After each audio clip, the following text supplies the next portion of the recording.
Hey, what's up everyone? Welcome back to our guitar lesson. In this video, we're going to be learning how to play Love in an Elevator by Aerosmith. So I haven't done an Aerosmith song in a while, so let's get back to it. A couple notes for this song. We are in standard tuning, so E, A, D, G, B, E. You don't have to worry about that. Another thing for the song is that there's two really amazing solos by Joe Perry in it, and they're both quite long, especially the second one. There's a lot of, it lasts like a lot of measures. It's like over a minute long. So we're going to cover both of the solos in the next video, but for this video, we'll take care of all the rhythm guitar parts. And in terms of rhythm guitar parts, there's also a lot to learn. So, either way, there's a lot to cover, whether you're playing rhythm or lead, because of course Aerosmith has two guitar players. So, we'll cover Brad Whitford's and Joe Perry's rhythm parts today. So, you get started off with the main riff of the song, which it's only actually used at the start of the song. The only other time it's used is behind the first solo, so it's used as like a rhythm guitar part played by Brad Whitford. So the opening guitar riff, I'm sure you know how it sounds. That's what made the song famous. It starts off with the 4-0 on the D string. Then you're gonna go 2 on the D to 2 on the A. So we have this so far. Alright. Then you're gonna hit the open D string to second fret on the A. So we're playing in groups of 2 notes. So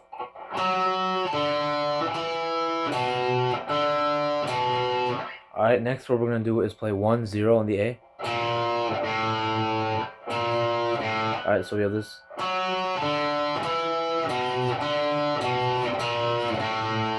So Alright, so that one's a little bit more quicker. 1-0 on the A. Then we're gonna have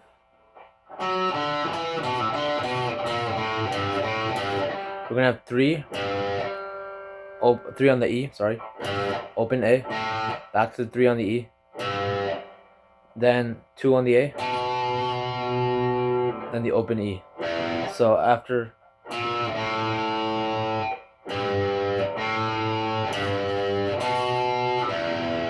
all together.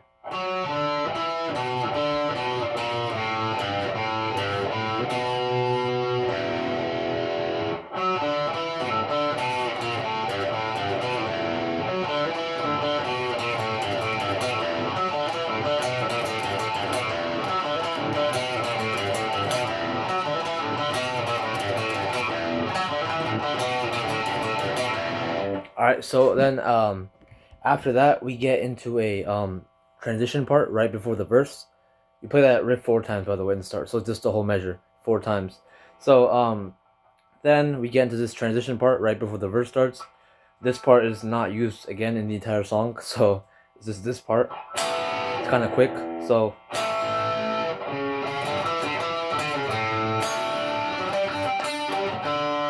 what's going on there is you're gonna hit an 8 power chord, then you're gonna go 4-5 on the A.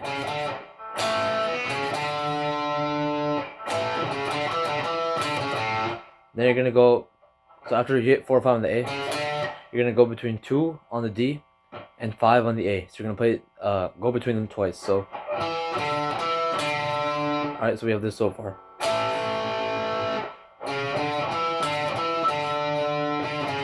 Then we're gonna finish it off with 5-4-0 on the A. So all together.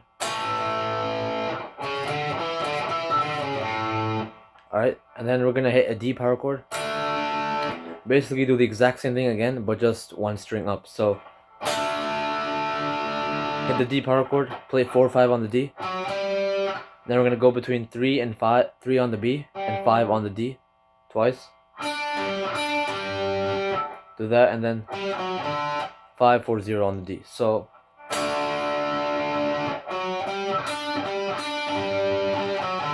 it's the same thing the second time, just starting off with a different chord, and we're just moving everything up one string. All right. So you play that literally just once in the entire song. That's it, and that's what starts the verse. So the verse is what I played in the intro. It sounds like this.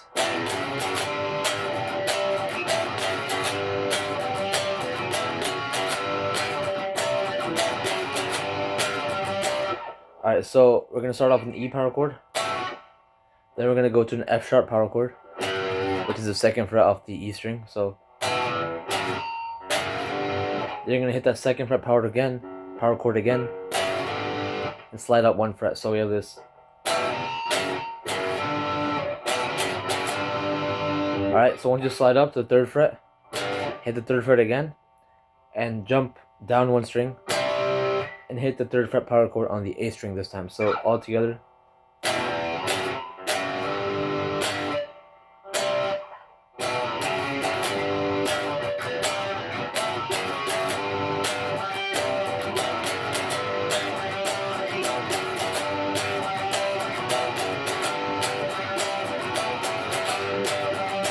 Alright, so that's literally it for the entire verse. You play that a total of 4 times, just like the main riff.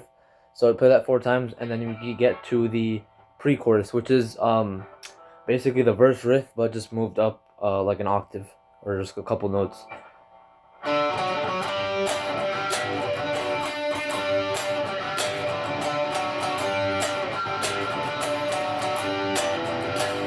As you can see, it's the same sort of rhythm going on. We're just playing different notes.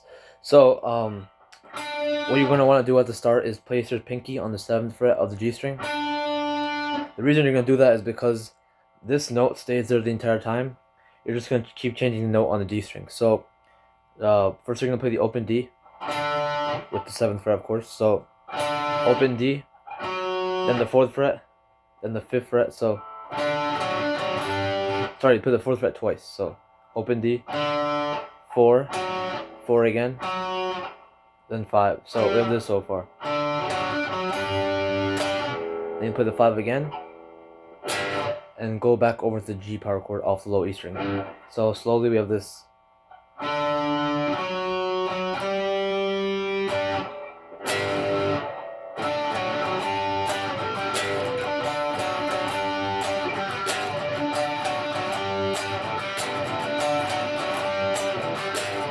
Alright, so you play that for a total of 4 times as well. So as you can see, it's sort of the same thing going on with both guitar parts. We're just moving the pre-chorus part up an octave, but it's the same guitar part. Alright, so then after you play that 4 times at the end, instead of going back to G the 4th time, you just stop right here. It's on the 5th fret of the D, right? So 1, 2, 3. So you just stop, you hit that twice, and stop right there, right? The 4th time. Then we get to the chorus part. So the chorus is pretty easy. Switch to the neck pickup now. We were on the bridge pickup before, by the way, but now we're on the neck pickup.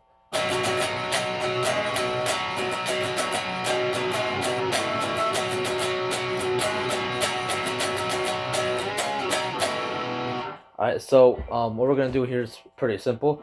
Most of it's based around a B power chord, which, if you don't know, is the 2nd fret power chord off the A string. So you're going to strum that a couple of times. And then you're going to pick up your ring finger, which is on the 4th fret of the D string. And you're going to move it up 2 frets. So you're going to want to use your pinky to grab that note right there. So that's the 6th fret off the D string. So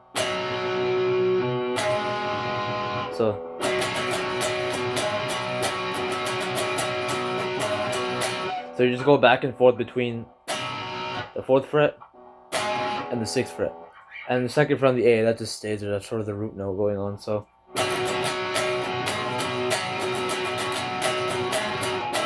and in between, on the 2nd time,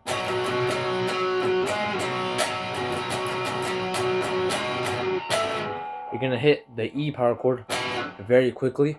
It's kind of hard to hear in the recording because they do it so briefly, but it is hit. I'll play it slowly again so you can hear where exactly it happens.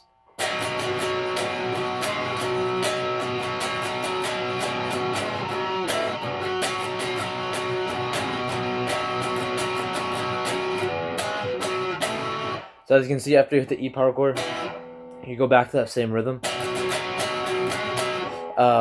Then the second time you cut it short, you cut the end of the chord short, and you do this. So you can hear that in the song. It's pretty obvious when they do it. You know, there's cymbal crashes going on. Steven Tyler's singing at the same time, so it goes in sync with the vocals, I think. By the way, so basically just hitting 3 power chords. We're gonna hit the 4th fret power chord off the A string, the 2nd fret power chord off the A string, and then the open E. So.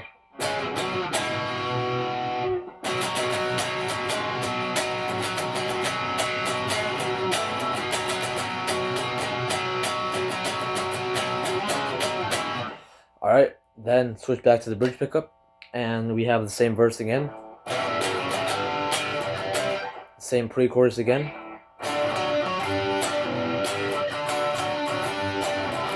the same chorus again. So, you know, verse 1, verse 2, pre-chorus 1, pre-chorus 2, chorus 1, chorus 2, they're all the exact same thing. Literally nothing different going on except for the lyrics. That's the only different thing. Then after the end of the second chorus, right, that's when we get our first guitar solo played by the great Joe Perry. Now underneath the guitar solo, Brad Whitford is playing the rhythm guitar part. So Brad Whitford is going to be playing very simple rhythm. Basically, you're combining the main riff, which you play twice, and you play 2 chords. That's it. So it sounds like this.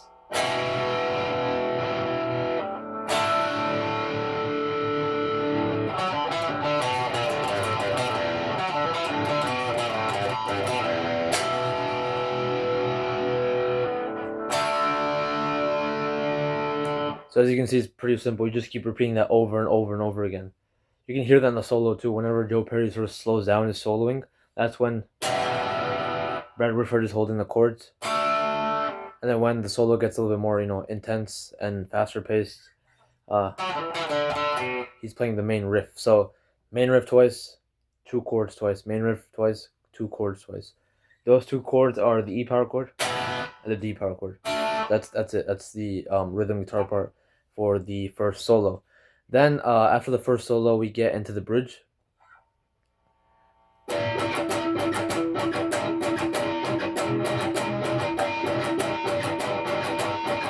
The bridge starts off with just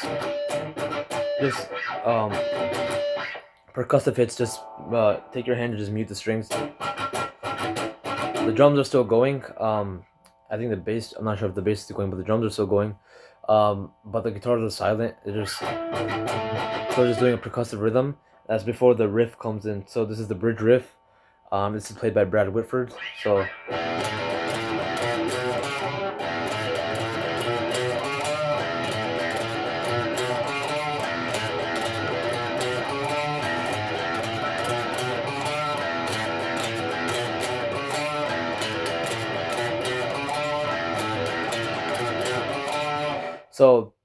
he plays that a couple of times. So basically, this one's pretty simple. So you're gonna start off by playing the open E string. Then you're gonna pull off 4 to 0 on the E string. Then play the open E string again. Then pull off from 5 to 0. Open E string again. Then 6 to 0, pull off. So you're just doing a pull off basically. And in between each pull off, you're just hitting the open E string. So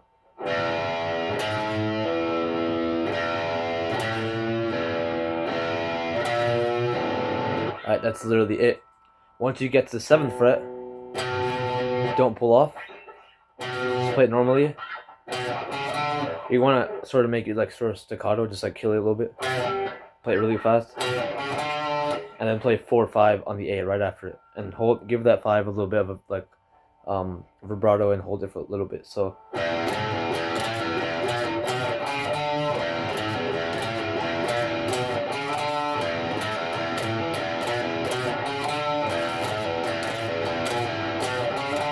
So this part is actually played by Brad Whitford, because this is when the second solo starts and Joe Perry's solo is over it.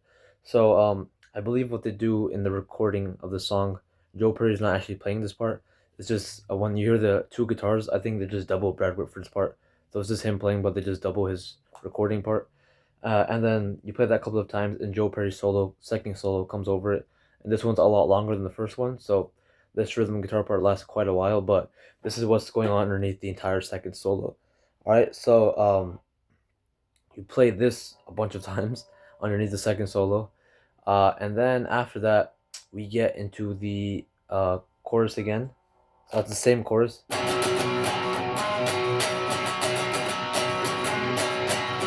And then I think we go back to another verse. We go to verse number 3, which is also the same thing. Then we go to a third pre-chorus, and then we go to the outro chorus. Outro chorus, there's not really an end; it just keeps on repeating over and over and over again. There is a break in the chorus though now, so instead of just making a straightforward chorus, what to do is this.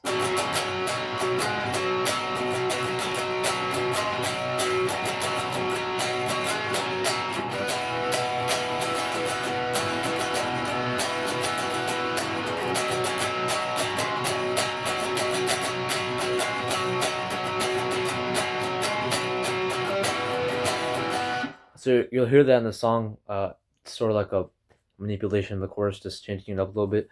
I think it's the part where Steven Tyler says "in the air." I think that's what he says. I'm not sure. I just whenever I record the videos, I always forget all the lyrics for some reason. I don't know why. But you play the normal chorus. Do that 3 times, right? And then you just go and hold the E power chord and just strum it randomly, and just when Steven Tyler is saying "in the air, in the air, in the air," that part, you can strum that a couple of times. You can let the open B and the E string ring in as well. Sounds good. Open G if you want, even. Well, not the open G. That makes it a minor chord, but so just the open B and the E. Just let the E power chord ring. That's literally it. And then the outro chorus starts, and it's just the chorus just keeps on repeating over and over again, and it fades out eventually. So that's it. But in the next video, we'll take care of all the lead guitar parts. And there's, both solos are quite long, and they're not that easy to play either, because the timing is pretty difficult to get down. If you play along to the recording, you'll know what I mean. But yeah, we'll take care of both solos in the next video. This is all the rhythm guitar parts. We have the intro, the main riff, the pre-verse riff, the verse, the pre-chorus, and then the chorus and the bridge. So 6 parts. But thanks for watching, and I'll see you next time. Bye bye.